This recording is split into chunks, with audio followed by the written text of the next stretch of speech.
首先我哋開咗個 fresh 嘅 CS4 啦，可以喺新增呢個畫面揀呢個 ActionScript 2.0，或者亦都可以喺翻個檔案上面揀新增，又揀翻2.0啦，再撳個確定。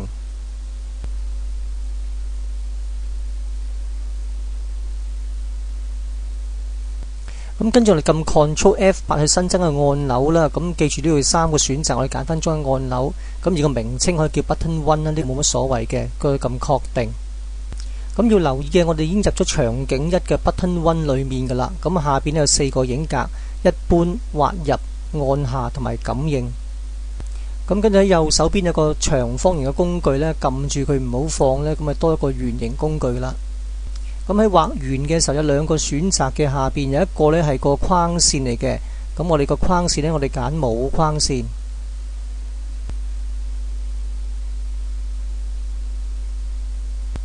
咁而中間填滿嘅色彩呢，可以求其揀一個色啦，譬如綠色咁啦。咁揀到顏色之後呢，冇框線綠色嘅，咁我哋可以呢就畫一個圓形出嚟。咁畫好之後呢，我哋去翻畫日嗰處呢，就我哋撳右掣揀一個關鍵影格。咁呢，於是就多咗一個圓形出嚟啦，兩邊都有個圓形。咁呢個圓形我哋揀黑箭嘴呢，就將個顏色轉咗做紅色。咁至於按下嘅時候呢，一樣啦，撳右掣俾個關鍵影格啦，而感應區呢，照舊俾個關鍵影格啦。咁但係去到按下嘅時候呢，可以將個顏色轉一轉嘅。咁於是成個按鈕呢，平時會見到綠色，當你個 mouse over 嘅時候會見到紅色，撳落去呢就變第2個色。咁呢個係感應區。咁做好之後呢，我哋可以出翻去場景1嗰處呢。喺屬性嘅隔離有個元件庫，就啱啱正係做嘅 Button 1嚟啦，將個 Button 1拖入嚟喺中間放低，咁可以複製貼上幾份嘅。咁啊，將你個 button 複製貼上多幾份啦。咁跟住我哋 highlight 晒全部，撳個 Ctrl K 就出咗呢個對齊嘅版面噶啦。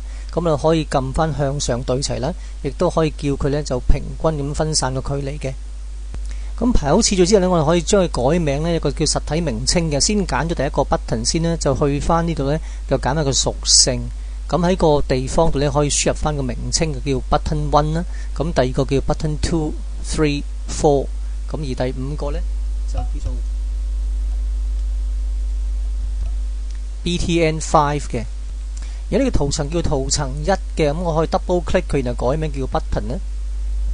咁改名之後，你叫 buttons 啦，我哋可以將佢鎖咗佢。咁啊，撳翻左下角有個叫新增圖層嘅，咁啊加咗圖層落去，叫圖層2啦。咁跟住我哋加入5幅嘅圖畫嘅，我哋可以去翻隔離嘅元件庫啦，再開翻你個檔案總管，揾翻啲圖片。咁譬如6幅嘅圖片啦 highlight 咗之後拉入嚟擺喺個元件庫度放低，咁啊抄入嚟噶啦。咁於是除咗個 button 1之外呢，另外仲有幾幅嘅圖片呢，就係我哋可以用嘅。鎖咗最下邊個 button 嘅圖層之後呢，我哋可以去翻個新增個圖層嘅圖層2啦，再撳 F6 撳幾下。咁啊會多咗幾個關鍵影格出嚟啦。去翻第一個啦，我將第一幅圖片呢就拉入嚟放低。咁而第二個影格2呢，就擺第2幅圖。咁每一個影格都放一個圖落去啦。咁所以6個影格呢，有6幅不同嘅圖。咁呢個時候我哋撳 Ctrl Enter 嘅話呢，見到個畫面就係咁噶啦。咁啊啲圖片不斷喺度閃下啦。咁 Flash 嘅特性就係一開始嘅時候就會由影格1度播到影格6去到尾，然後再翻轉頭重複又重複嘅。咁嗰啲掣我哋可以試下撳下啦，撳落去之後會轉顏色嘅。咁一開始寫 program 我哋可以撳 F9 嘅，咁開咗呢個畫面出嚟啦。第一個要打嘅係 stop， 停咗佢先。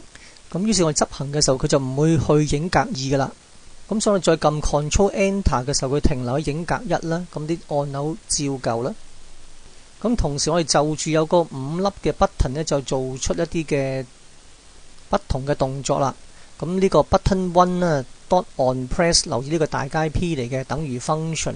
咁會做啲咩呢？當你撳落去嘅時候，咁啊動作就叫佢 root 啦，然後就 go to and stop one。root 係最出面嘅最外層嘅個場景1，咁就 go to and stop one 就去影格1嗰處啦。